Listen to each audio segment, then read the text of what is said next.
ലോക പ്രമേഹ ദിനാചരണത്തിന്റെ കണ്ണൂർ ജില്ലാതല ഉദ്ഘാടനം ചക്കരക്കൽ ഇരുവേരി സാമൂഹ്യാരോഗ്യ കേന്ദ്രത്തിൽ നടന്നു.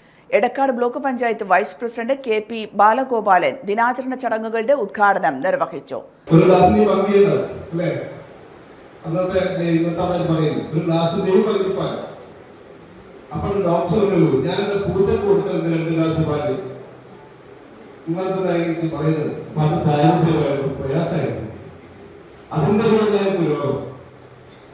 ഒരു അധ്യാപകൻ റിട്ടയർ ചെയ്ത് കഴിഞ്ഞാൽ ഒരാഴ്ച കഴിയുമ്പോഴേക്കും മാഷ് റോട്ടിലേക്ക് വരുന്നതാവും വൈദ്യുതം കുത്തി ചുമന്ന തോർത്തൊക്കെ ഇട്ടിട്ടാണ് വരുന്നത്. പണ്ടത്തെ മാഷ് മാത്രം.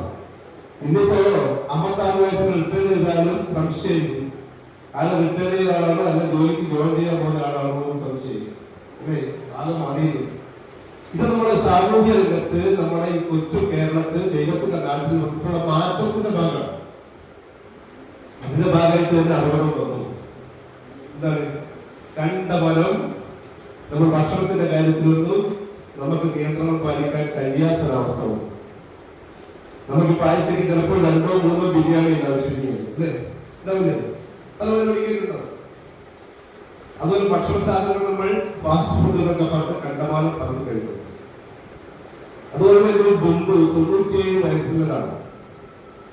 അതിപ്പോൾ അത്യാവശ്യം കൃഷിപ്പണിക്ക് എടുക്കും. ഷുഗർ ഇല്ല, പ്രഷർ ഇല്ല, കൊളസ്ട്രോൾ ഇല്ല, ഒന്നുമില്ല. പക്ഷെ അവരുടെ ഭക്ഷണ രീതി ഇപ്പോൾ അത്ഭുതമാണ്. അവർ ചിക്കൻ കഴിക്കാറുണ്ട്, മത്സ്യം കഴിക്കാറുണ്ട്, കഴിക്കാറുണ്ട്. പക്ഷെ അവർ വിശക്കുമ്പോഴേ ഭക്ഷണം കഴിക്കാറ്. അത് പ്രത്യേകത. ചില സമയത്ത് 3 മണിക്കൂർ ഭക്ഷണം കഴിക്കും. അതുപോലെ എന്തെങ്കിലും പാർക്കൊക്കെ ചെയ്തുകൊണ്ടേയിരിക്കും. വിശക്കുന്നില്ല. വൈകുന്നേരം മാത്രം കുറച്ച് കാര്യമായിട്ടുള്ള ഭക്ഷണം കഴിച്ചാൽ രാത്രി ഭക്ഷണം കഴിക്കുകയും ഒരു ഗ്ലാസ് വെള്ളം കുടിച്ച് പടാർന്നു വരും. പ്രസിദ്ധ ഉദ്ഘാടന ചടങ്ങിൽ അധ്യക്ഷത വഹിച്ചു. പക്ഷെ നമുക്ക് കണ്ടെത്താൻ സാധിക്കുന്നില്ല. അതാണ് ഇവിടുത്തെ വിളവെന്ന് പറയുന്നത്. ആൾക്കാരെ കണ്ടെത്താൻ സാധിക്കുന്നില്ല. കണ്ടെത്തണമെന്നുണ്ടെങ്കിൽ അവർക്ക് അവരിലൊരു അവബോധം വേണം.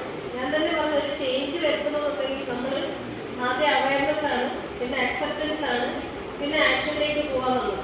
അപ്പൊ ഈ അവയർനെസ് ആണ് നിങ്ങളെല്ലാവരും ചെയ്യണം. നമ്മളെല്ലാവരും അവയർനെസ്സിലാണ് കോൺസെൻട്രേറ്റ് ചെയ്യണം. ഇപ്പൊ അവയർനെസ്സിന്റെ കുറവുകൊണ്ടാണ് പല ആൾക്കാരും നമുക്ക് സ്ക്രീനിങ്ങിലായിട്ട് എത്തുന്നില്ല എന്നുള്ളത്. അപ്പൊ ഒരുപാട് ആൾക്കാരെ സ്ക്രീൻ ചെയ്താലും മാത്രമേ അവർക്ക് നേരത്തെ ഈ രോഗം വരാനുണ്ടോ അല്ലെ വരാനുള്ള സാധ്യത ഉണ്ടോ എന്ന് കണ്ടെത്താനും ജീവിതശൈലിയിൽ മാറ്റം വരുത്തിയിട്ട് നമുക്ക് നേരത്തെ തന്നെ അത് കൺട്രോൾ ചെയ്ത് കൊണ്ടുപോകാനും അതുപോലെ കോംപ്ലിക്കേഷനിലേക്ക് നമ്മുടെ ഡയബറ്റീസിന്റെ കോംപ്ലിക്കേഷൻ നമുക്കറിയാം.